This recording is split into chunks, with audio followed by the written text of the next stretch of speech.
ہے اپنا قدیم کے نام سے اور ان کے اوپر سے چلی ہوئی ہے،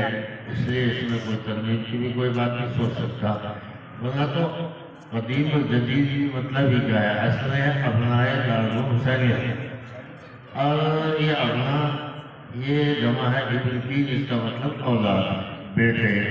تو یہ اس وجہ سے کہ اولاد ہیں اور بیٹے ہیں، اور ظاہر بات ہے کہ بچپن میں جب بچہ ہوتا ہے تو اس کے ماں باپ بڑی شفقتوں کے ساتھ میں اس کو پالتے ہیں، اور جب وہ جوان ہو جائے اپنے پیروں پر کھڑا ہو جائے اور وہ کہیں چلا جائے اور جا کر پھر پتہ بھی نہ لے اپنے ماں باپ کا،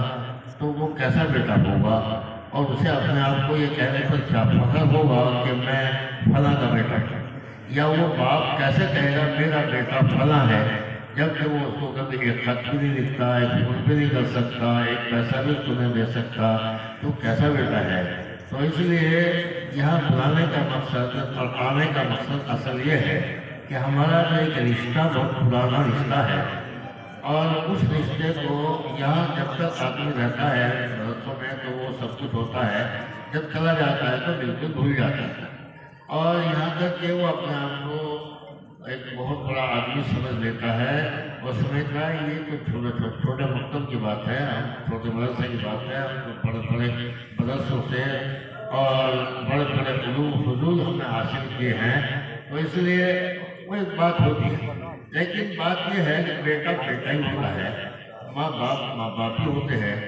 چاہے علم و فضل کے اعتبار سے بیٹا کتنا بڑھ جائے لیکن اس کا مقام اپنے ماں باپ سے اونچا نہیں ہو سکتا۔ ایک دفعہ کا واقعہ ہے جب خالد میں مولانا نور الدین صاحب کی یہاں ایک دعوت تھی، میں بھی آیا تھا ادھر سے، اور ادھر سے یہاں دارالعلوم حسینیہ کے سب اساتذہ کی دعوت تھی، اب وہاں سب لوگ گئے ہوئے تھے، ماسٹر قاسم صاحب میرے خصوصی استاد رہے ہیں، تو وہ ایک چارپائی میں بیٹھے ہوئے تھے، اس کے برابر میں خالی چارپائی پڑی تھی، میں گیا، میں نے سلام کیا، سلام کر کے جب میں چارپائی پہ بیٹھنے لگا تو وہ کہنے لگے جو برابر میں چارپائی پڑی کس پہ بیٹھ رہے ہو؟ کہنے لگے نہیں نہیں نہیں کس پہ بیٹھ رہے ہو؟ میں کہا آپ مجھے کیوں بٹھا رہے ہو؟ آخر ادھر آپ کو کیا پریشانی ہے؟ آپ یہ سمجھتے ہوں گے کہ یہ مولوی ہوگا، اب اسے اپنی پارٹی کی طرف کیوں بٹھاؤں، اسے دوسری چارپائی میں بیٹھنے کے لیے اشارہ کر رہے ہیں، مگر میری عزت کے لیے کر رہے ہیں نا، لیکن میں آپ کی عرض کروں کہ میری وہاں بیٹھنے میں بے عزتی ہے، یہاں بیٹھنے میں عزت ہے۔ اگر میں وہاں بیٹھوں دوسری چارپائی پر تو دیکھنے والے یہ کہیں گے ہے تو ماسٹر جی کا شاگردی، مولوی ہوا تو کیا ہوا؟ دیکھو ان کے چارپائی پہ ان کی پارٹی کا بیٹھنا پسند نہیں کیا، دوسری چارپائی میں مستقل چارپائی پہ بیٹھا ہے، اس میں میری بے عزتی ہے، اور میں اگر آپ کے پارٹی کا بیٹھوں اس چارپائی پر تو میری عزت ہے کہ دیکھو یہ مولوی ہے سب کچھ ہے، لیکن اس کے باوجود اپنے ماسٹر استاد کا کتنا احترام کر رہا ہے، تو وہ خاموش ہو گئے۔ تو میں کہہ رہا تھا کہ بیٹا بیٹا ہی ہوتا ہے، چاہے وہ کتنا بھی ماں باپ سے علم و فضل میں بھی بڑھ جائے لیکن اس کا مقام اونچا نہیں ہو سکتا۔ میں نے خصوصیت کے ساتھ میں یہاں 3 چیزیں حاصل کی ہے، تجوید میں نے پڑھی قاری غریب نواز صاحب سے، نور اللہ مرمدو، اور عربی کی ابتدائی تعلیم اور فارسی یہ میں نے پڑھی مولانا محمود الرحمان صاحب سے، اور ہندی حساب کتاب وغیرہ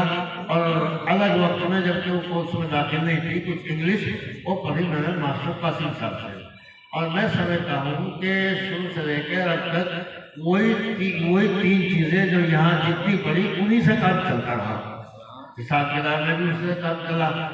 اور تجوید میں بھی اس سے، اللہ کا فضل ہے کہ میں کہیں یہ محسوس نہیں کرتا کوئی یہ کہے گا بھی کیسے غلط پڑھ رہا ہے، اور عربی کے سلسلے میں جو کچھ پڑھا وہ بنیاد مولانا محفوظ صاحب ہے۔ مولانا محفوظ صاحب اس کا پڑھانے کا ان کا انداز تھا کہ جب تک ان کو خود کو اطمینان نہیں ہو جاتا تھا کہ بچے سمجھ گئے ہوں گے، جب تک وہ بار بار انداز بدل کر کے سمجھاتے رہتے تھے، جب ان کا دل گواہی دیتا کہ بچہ سمجھ گیا ہوگا تب وہ خاموش ہوتے پھر آگے چلتے۔ تو اتنی شفقتوں کے ساتھ میں ان لوگوں نے بہرحال خدمات دی ہیں، اللہ ان کے زندگی نصیب کرے، جنت الفردوس میں جگہ عطا فرمائے، سبھی حضرات کو جنہوں نے خدمات انجام دی ہے، جنہوں سے پروار چڑھا ہے، ان سب کو ترقیات سے نوازے، اور ہم سب جو اپنے آپ کو کہتے ہیں ابنائے قدیم ہیں یہ ان کے یہاں آنے کا مقصد یہ ہے کہ یہاں سے یہ عزم لے کر جائے اور یہ ارادہ کر کے جائے کہ اب تک جو ہوا سو ہوا، لیکن آئندہ ہم اس ادارے کو یاد رکھیں گے ہر خوشی غمی کے موقع پر، اور ہر موقع پر جو ہم سے خدمت ہو سکے گی وہ خدمت کرنے کی کوشش کریں گے، تو پھر ہمارا یہ آنا کامیاب ہوگا۔ اللہ ہمیں اس کی توفیق عطا فرمائے۔ فی الحال میں اپنی طرف سے مدرسے کو 500 روپے سے خدمت کر رہا ہوں، اور آئندہ انشاءاللہ اس کا اہتمام کروں گا۔